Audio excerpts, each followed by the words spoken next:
everyone. Henrike kindly invited me to come to Coffee Morning today and to talk about this book.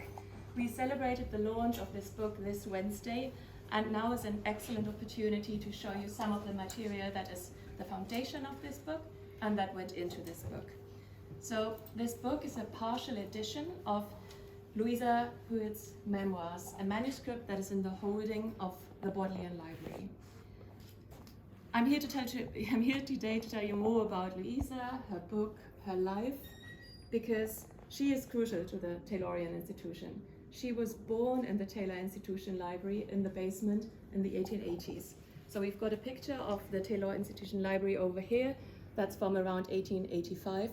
And if you have a closer look later on, you can really see the basement and the windows, and that's where she was born, and that's where she lived. So why did Luisa Hewitt live in the library? She was the daughter of Heinrich Krebs. Heinrich Krebs was librarian at the Taylor Institution at that time. He had gotten the position in 1871. Right next to the building of the Taylor Institution, we've got the job offer for a librarian at the Taylor Institution, the precise one Heinrich Krebs then got. So Luisa was his only child. She grew up in the basement and later on wrote a book about her childhood. And that's the manuscript right next to it.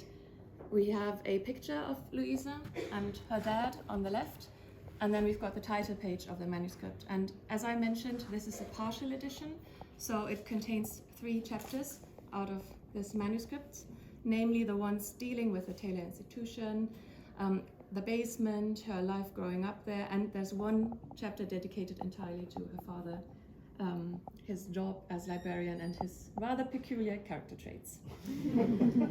So Luisa wrote that book, and it was meant to be her first novel because she was a published author. She had already written poetry, and we've got her poetry over here.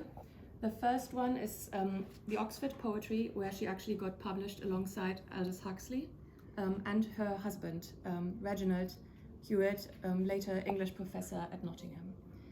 And then the second is a sonnet sequence by Luisa Hewitt, she published on her own. And then the third is a poetry collection she published together with her husband. And it's not clear from the title page because it just says poetry by R&L, so that's Reginald and Luisa. Right, I actually skipped over one part we wanted to talk about. So I mentioned that Luisa grew up in the library and she lived in the basement. And we, with the help of all the librarians at the Taylor Institution, were able to use old plans and really find out where she lived, where she was born, and Emma's going to say a few words on that. Yeah, so we can see the plan on the screen. These plans were developed at the time of the extension in the 1930s, so they're not the exact plan of the building. Those plans are held at the Ashmolean, and we haven't had a chance to look at them yet, but hope to do that soon. So there may be some slight reconfiguration of corridors between these plans and the actual time when Luisa was living there. We went on a tour of this just the other day, which is quite an interesting view of the library, seeing the caretaker's flat, the beer cellar, the coal cellar, and the large big room, which is now a rolling stack, where Luisa was born. And we think we can find the exact position where the bed was, so the exact position of the birth can be located in the library. Yeah. Exactly. Thank you, Emma. Okay. So Luisa, in her book, she keeps saying that this was not an ideal place for a family because it was damp, it was dark, and her father didn't really care a lot about making it any more beautiful. So she tried to, but didn't really succeed. And at one point she says that this area should be used for just storing books and periodicals. And that's exactly what it's being used for today. So she was right in that. Right, so she grew up there, wrote that book about it, and she wanted to get it published. And she really tried to. She sent it to Basil Blackwell, the Oxford bookseller and publisher. He rejected it outright. Then she sent it to Professor Evans in Sheffield, an English professor. And we've got the letter Benjamin E. Evans sent back to Luisa to tell her that he sees potential in the book, but she would need to revise it. He puts, at the very end of the letter, he says, he adds a little yes, and then says, oh, I'm sorry, I might have been too harsh here. I really like the book, but you need to work on it. But she didn't do that. She said she never revised anything. She didn't revise her poetry, so she's not going to revise her novel, and she just put it in the drawer. So why has the novel not been forgotten? That's because one librarian at the Taylor Institution Libraries, Mr. Simmons, he heard of that text, and he was really keen on getting the manuscript to the Bodleian. And he did so in the early 1950s. He sent letters to Luisa, really urging her to hand over the manuscript to the Bodleian. And it took time to persuade her. But it eventually happened. And in 1952, she donated that manuscript to the Bodleian under the terms that nobody would be allowed to access it as long as she's alive. Because she's being very, let's say harsh at points about her dad, about the workings of the library, and that's also why in the text she uses pseudonyms. And then Simmons and Luisa, they worked together on deciphering, decoding some of the pseudonyms. They didn't succeed in decoding all of them. Emma helped me with a couple of more, so now in that edition we have even more pseudonyms deciphered. Just to give you some examples, Oxford is in Oxford, it's Fairminster.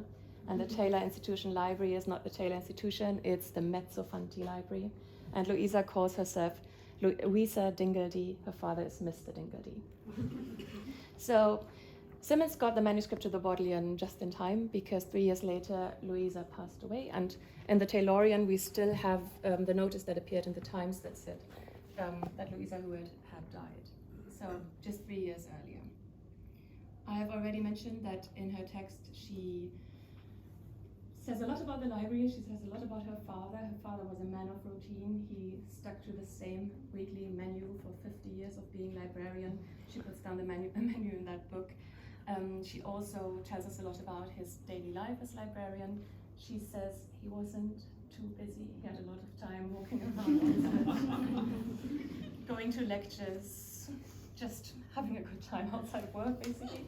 So what we did here is that's one of his memoranda books that's also in the Taylorian archive. And what he does on every second page is just scribble his name. So we opened it on the page where he scribbled Krebs, his name in the top right corner. And then one task he had, and he did, was that he had to record every single book that was required by the Taylor Institution Library. And that's the last item over there, that's in a session register.